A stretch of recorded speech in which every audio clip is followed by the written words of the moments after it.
Since 2017, the Italian Wine Podcast has exploded, recently hitting 6 million listens. Support us by buying a copy of Italian Wine Unplugged 2.0 or making a small donation. In return, we'll give you the chance to nominate a guest and even win lunch with Stevie Kim and Professor Attilio Scienza. Find out more at italianwinepodcast.com. Chin chin!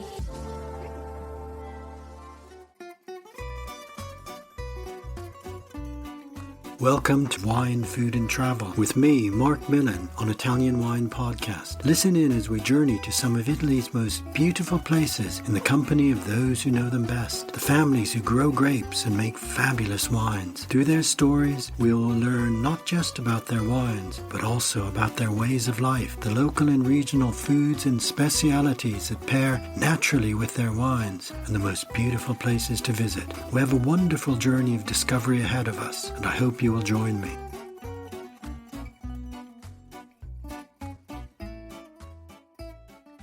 Welcome to Wine, Food and Travel with me, Marc Millon, on Italian Wine Podcast. I'm delighted to travel to Friuli Venezia Giulia this morning to meet my guest, Ben Little. Originally from Dublin, author, blogger, multimedia artist and poet who has written an extraordinary book unlike any wine book I've ever encountered, Pignolo Cultivating the Invisible. Ben, thanks so much for being my guest this morning. Where are you and how are you?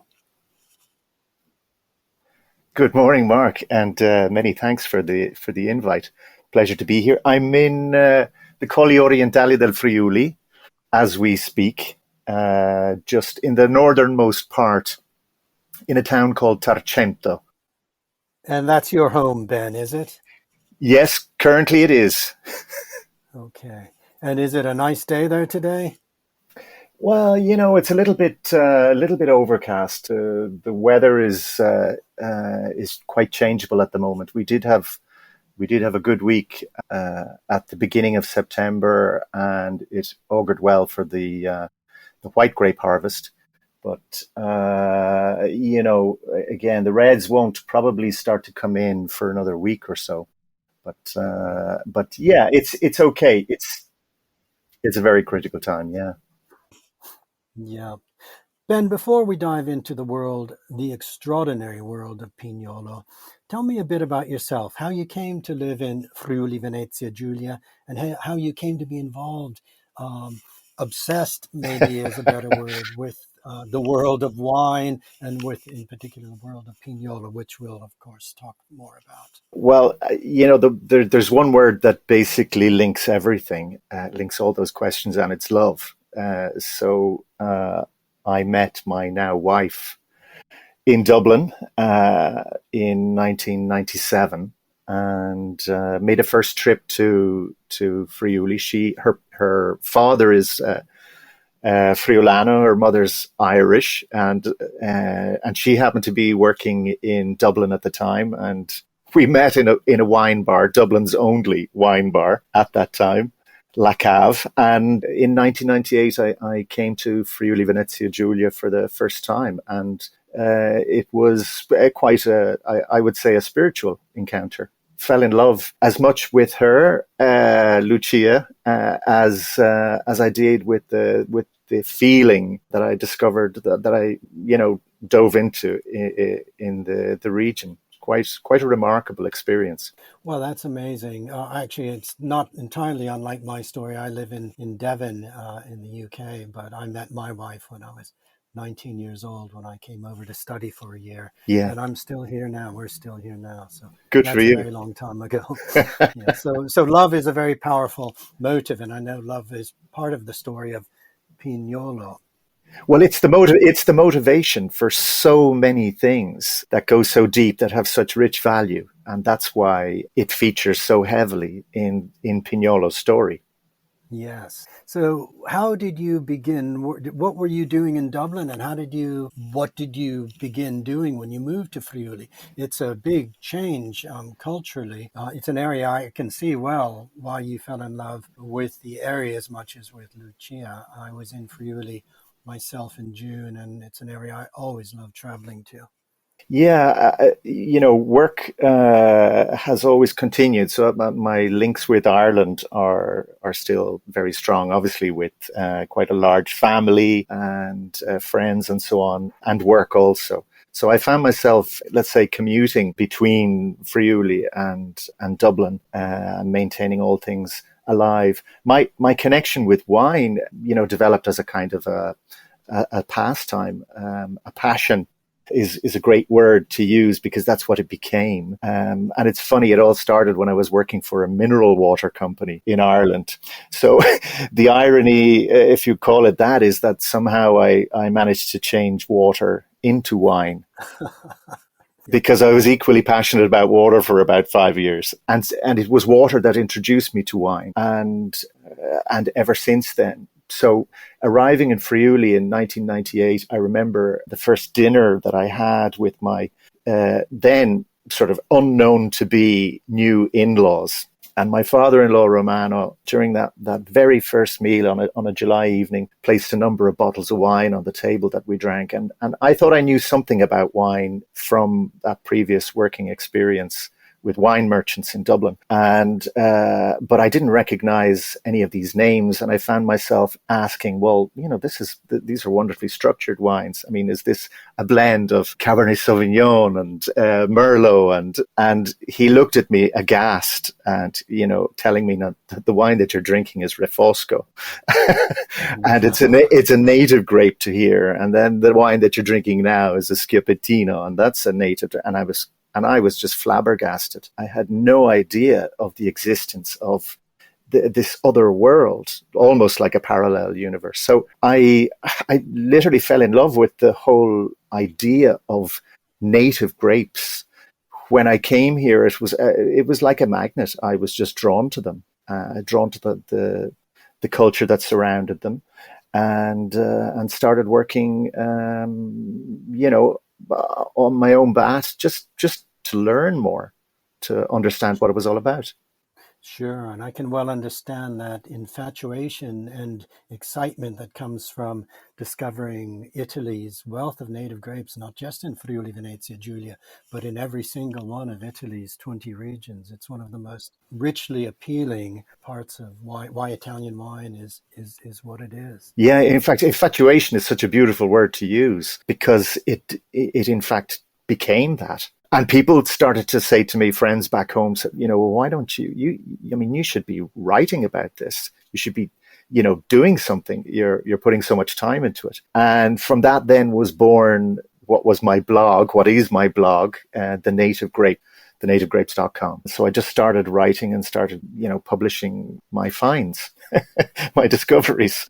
And then at some point you decided that this is actually more than a blog. This is a book that is revealing a whole universe. Let me first say to our listeners that Pignolo Cultivating the Invisible is quite unlike any wine book I've ever encountered, perhaps unlike any book at all that I've ever encountered. It's striking verbally as it is visually, and it centers around a single grape variety, Pignolo. And Ben, I want to just give our listeners a teaser from Act One to gain a sense of your voice, which is so strong throughout this remarkable book. This is from Act One. The part of life entitled What Happens Next is the elusive mystery that holds us in perpetual suspense. Though we might feel in control of everything, are we really? Far from my wildest imaginations, an encounter with Pignolo sprang to life, morphing into a fantastically bizarre undertaking. A madness such as this usually affects other people. It never happens to us, until it does. In the depths of my ignorance, Pignolo fished close to my emotional seabed. It got me trawling for meaning. It got me digging for me. So I think this small snippet from Act One, Ben, really shows clearly how this word infatuation is completely apt to this extraordinary work that you've created. It is an infatuation about an obscure grape variety that many will never have heard of, let alone taste. You've produced a book of more than 400 pages about Pignolo. So I have to ask you, there are other native grape varieties, Ben, as you mentioned, Schiopettino, Rifosco del Pedungolo Rosso, Tazzelanghe, the whites, Ribolla Gialla, Friulano, wonderful in their own right. But Pignolo is different. Pignolo captured you. Why? Yeah, well, in fact, yeah, it was beautiful to hear your voice and to hear you reading it. Actually, I was feeling quite emotional as I was hearing it back to me because it very much was the voice in my head. I could have technically picked anything of about 20 different native grape varieties from the let's say the river, the wealth that is native grapes in Friuli. And people have asked me, why Pignolo? And I would have given in those first sort of 2 years or so of my research, because I started in the spring of 2016. And, my background, my study background from university was I studied economics in Trinity College. And obviously I had worked in the commercial world for nigh on 30 years. So it was a question of, I guess, economics absurdly told me, what I should do. And I did consider the others. I mean, Schiopettino, they had an association. And I was thinking, well, they're they've got something going for them. Rifosco, there's loads of producers doing that, and that's got something going for it. And in the end, it was almost like in a room, in the shadow, in the corner of the room, stood the presence of Pignolo, and it just was looking at me. And it's a looming presence, isn't it, Ben? It is, yeah. It's an extraordinary wine. And the other word that was contained in that little passage that you read, and it features in the book, is fishing, and actually fished, because I realized, I guess, after about 3 years of constant study, that I didn't choose Pignolo. Pignolo chose me. And to become this, let's say, this body of empowerment, not for me, but for Pignolo's custodians, the winemakers, those who are following it, those who have been fished. So there's a point in the book where I describe Pignolo as the fisher of women and men. And it's an amazing thing. And it's something that all lovers of Pignolo have in common, is that sense that they were fished from, from this pool of humanity. And all Pignolo lovers have this amazing, let's say, sense and spirituality that connects them. Yes, I think I can understand what you mean. It's a wine that is difficult, that is challenging, and yet for those who love it, and I do love it, it's a wine that you feel very glad to be in love with. Now, you mention love in this story as well. You say that for producers of Pignolo, it's often a choice. It's a choice in life at a lot of levels, but for Pignolo, it's a choice between love and money. Pignolo people choose love. So in essence, this entire book, you said your relation with Friuli Venezia Giulia came through love, and your love affair is displayed in this book. It's a love story of a grape, but it's also a love story of the entire region. Yeah, absolutely. And, and there may be, let's say, cynical views that might suggest I'm being overly sentimental. But when it comes down to it, as I contend with humanity, we left the evolutionary path 263 years ago, when the Industrial Revolution brought us down what I call the developmental path. And so that today we as humans, we make choices. We don't. People speak about human nature, but in fact, we abandoned our nature as humans many years ago. So we make choices, and to help the reader, and the curious wine adventurer find the way to the Pignolo path. I felt it was important to, not simplify, because it's not a simplification, but it makes it a clear. There's a delineation between what we do and why we do it, and the choices that we make. And there is no commercial reason, no economic reason to produce Pignolo. Therefore, by default, those producers who do produce it are producing it for love. Yes, I can certainly understand that. And I think, Ben, that's the case with a lot of Italy's wealth and plethora of wonderful native grape varieties that few have heard of, and which makes them very difficult to sell, certainly beyond the locality, even within Italy. But people continue to cultivate and grow these magnificent grape varieties because they have done, and because they love it. They love those wines. Yeah, and this is what's very important with this discussion, because Pignolo's story is, as you say, replicated all over the peninsula. I mean, it's incredible. Italy's wealth, genetic wealth, is incredible when one speaks about Vitis vinifera.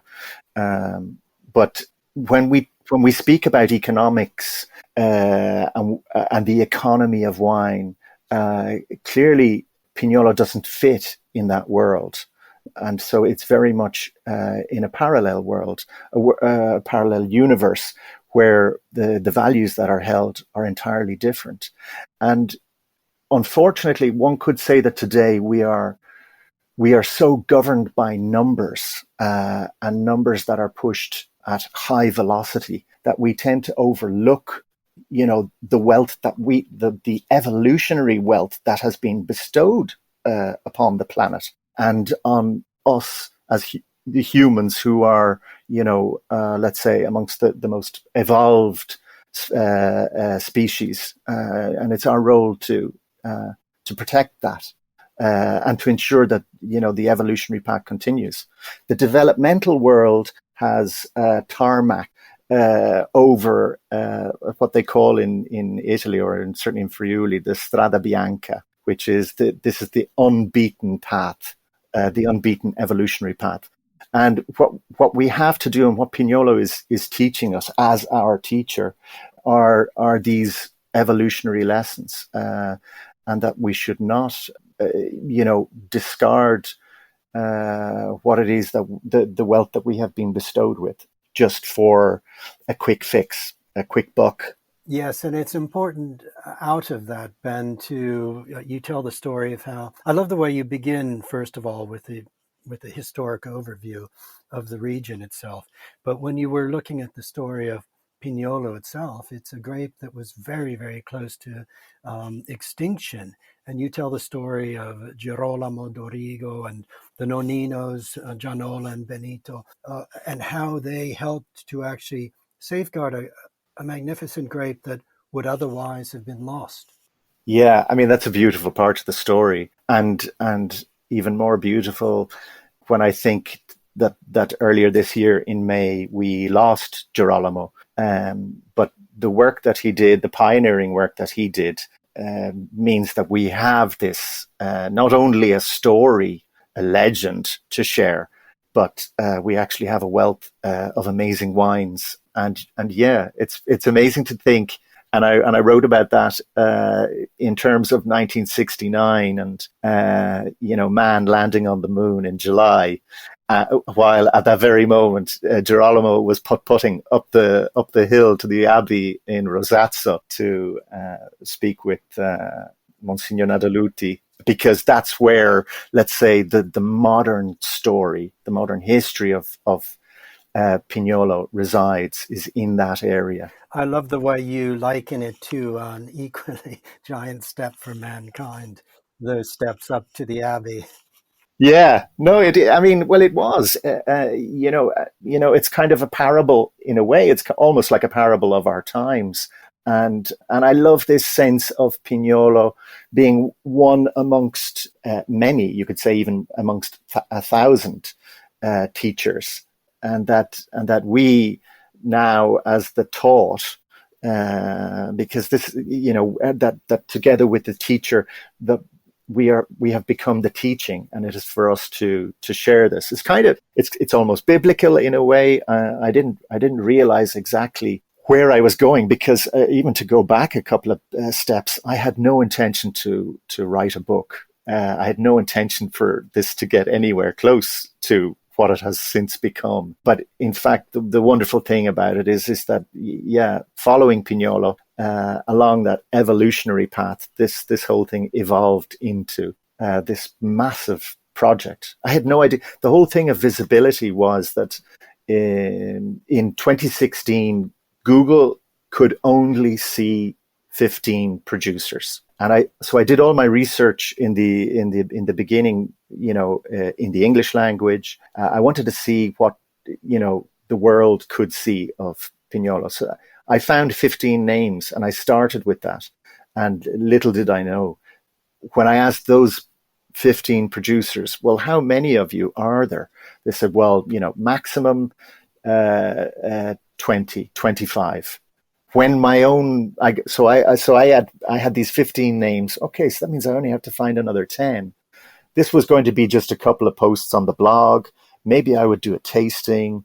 I wanted to do something for my new home region, my new home on planet Earth, and I couldn't. There was just no idea of what was going to happen next, and it just took over my life. Yes, I can see that.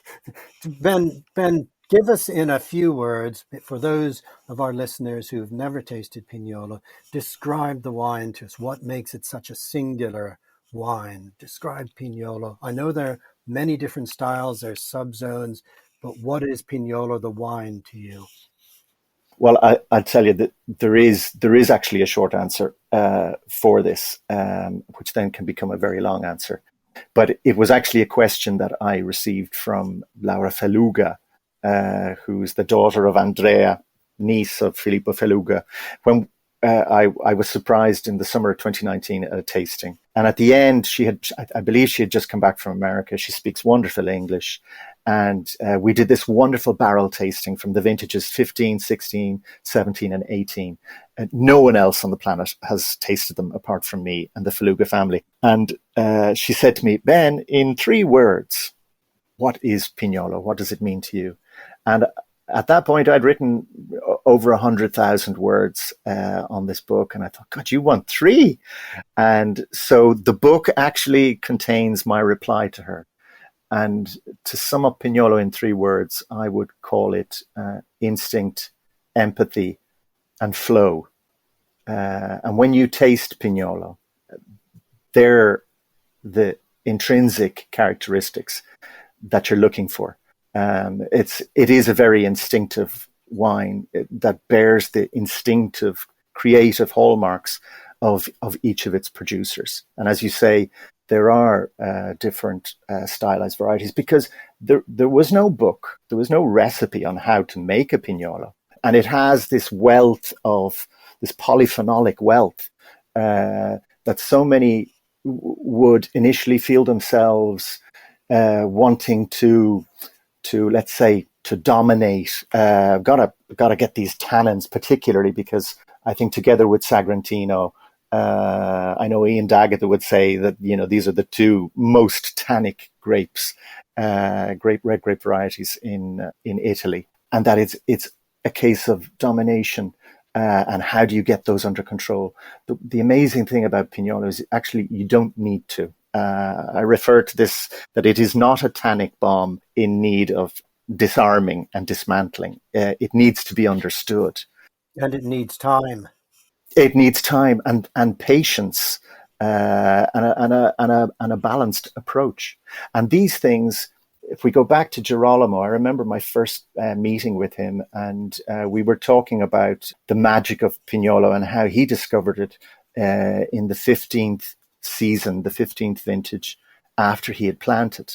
He noted first and foremost change in behavior of the vines in the vineyard.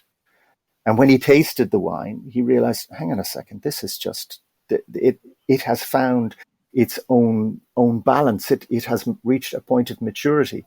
And so, as I say, the Pignolo vine is almost human-like in terms of its behavior.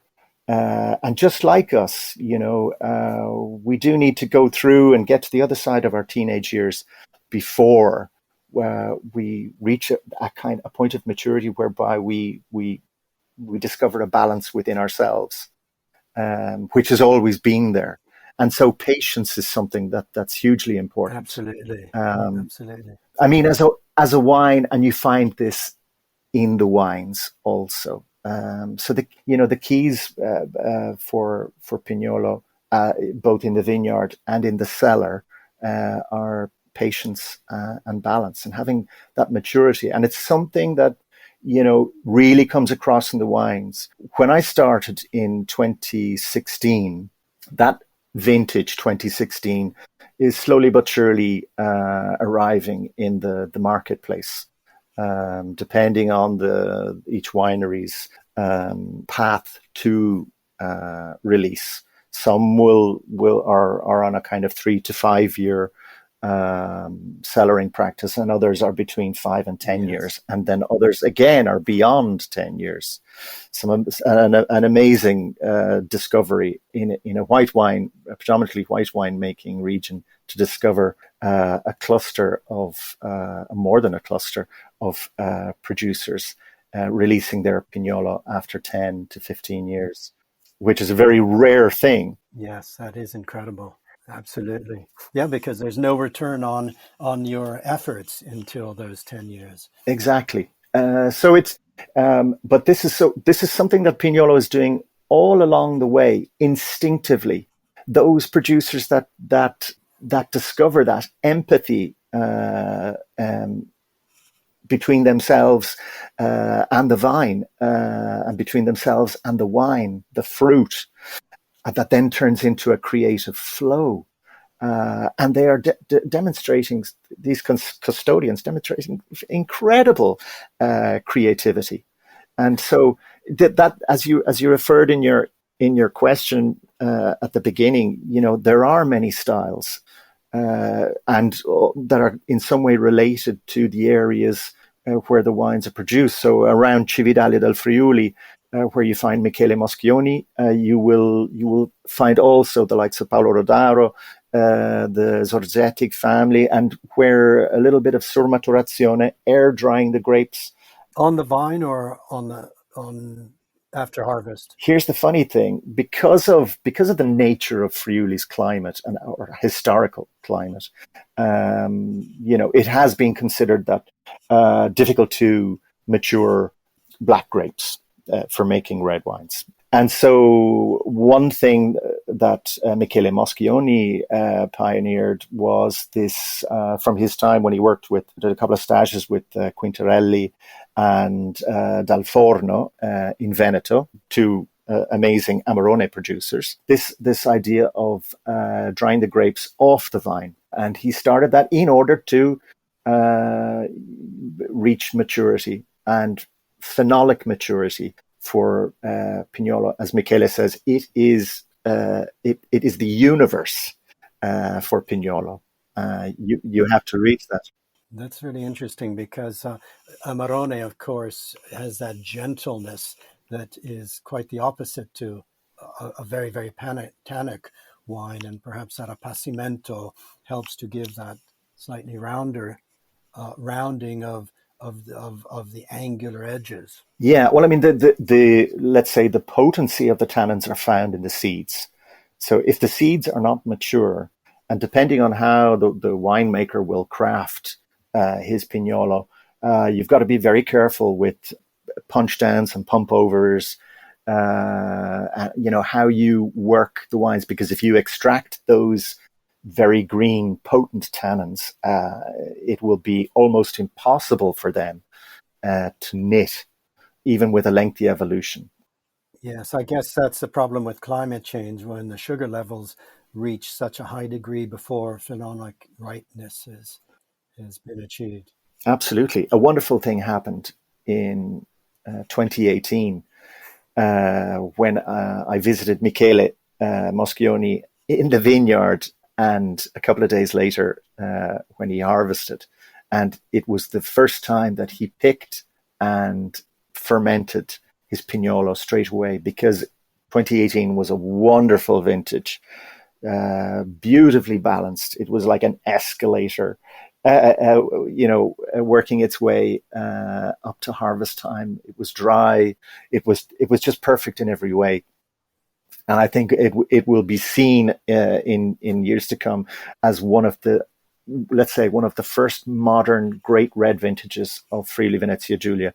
2016 being for me the first. But in 2018, Moschioni picked and fermented straight away. That's the Pignolo that I want to taste. He didn't dry those grapes. Everything happened in the vineyard. And that's why Ben, you've made us all want to taste that Pignolo and many others. I love the way you're talking about the creativity of the producers, the growers, and then in the winemaking process. But I'd like to return to finish up on the book because we're running out of time here. Yeah. And you've been given us in this short conversation such a insight into a universe of Pignolo, and I think that comes through in this 400-page book, which is not simply a book of text, but as I said, it contains your own photographs, illustrations, artwork, and it really is a work of art in itself, an object in itself. I've only seen an electronic copy, and I'm eager to get my hands on a physical copy. Oh, wait till you get that. Were you involved in all the aspects, the design, the layout, the choice of illustrations? Because as I say, it's unlike any wine book I've ever seen myself. And I loved it for the short time I've been able to look at it. Yeah, everything, absolutely everything. So if you look at the producer profiles at the end, so there's 65 profiles of each of the wineries, each of the producers, and there you will see there's an artistic presentation, a portrait, which I painted. And each of those portraits is 1 meter by 70 centimeters, so it's a rather large canvas, and I painted 65 of them. Wow. So in fact, it is a Guinness World Record, even though they don't know about it yet. But each of because they're strangely painted, I chopped people's heads in half to allow me create this kind of puzzle, whereby if I place each one of those paintings on the ground and place another one beside it, the one half of one person's head joining it, the half of another, it becomes a new face, an identity, and it brings into discussion the whole topic of face value and how we recognize things, and how all of a sudden you can go from invisibility to visibility.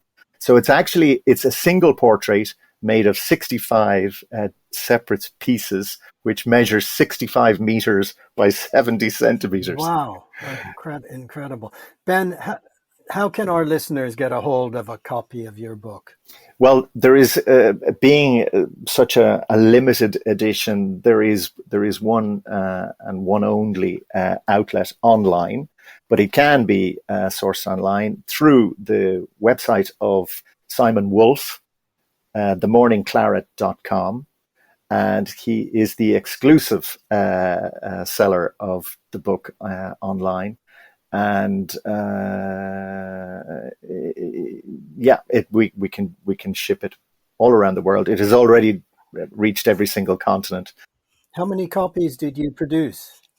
I produced 1,500 copies, and in fact, we're almost sold out. Well, it's been an incredible success, as you say, born out of not just the creative content, so in terms of the literary content and the illustrated content, but in terms of the actual structure of the book itself, the book was I developed it as an homage to books, everything down to the kettle stitching. And I was extremely fortunate at that time to have the services of a wonderful graphic designer, Karen Mazzaro, and also Simon Wolf, well known to many in the world of natural wines. Simon was my editor of text. He suffered through the 432 pages, and as I say, with these, and with so many other people. The book was 100% made in Friuli Venezia Giulia. I had options in terms of printing, but I printed it with the printing company, Grafiche Manzanese, Grafman, which are a stone's throw almost from the Abbey in Rosazzo in Manzano, because it was important that it reflected that, and I think when people have the book in hand and they open it up, I would say that it has the sa di libro.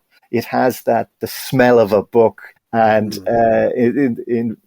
instead of this, the sa di tappo, which would be the cork, it has the sa di libro, and so that the touch of the paper, the turning of the pages, it's created a wonderful experience in itself. And so, as I say, amazingly fortunate to have been, that Pignolo put me on the path with so many wonderfully outstanding people. So from the winemakers themselves, their creative input, I was truly blessed. Well, it's an absolutely fascinating project. It's a fascinating homage to a fascinating grape. Ben, I've so much enjoyed speaking to you today. Thanks for being my guest. It's been a fascinating conversation about Pignolo, but about what life means to you through that wine. So I really hope that our listeners will both find a way to sample Pignolo and also find a way to order your book. I'm going to be placing my order as soon as we finish this conversation. So good luck with the second edition, and all the best for now. Thank you. Thank you so much. Thank you, Mark. It's been a wonderful pleasure to share the morning with you and chat like this. Hopefully we'll have another chance soon. Yes, hopefully in person, Ben. A presto. Absolutely. Grazie. Mandi. Grazie. Mandi.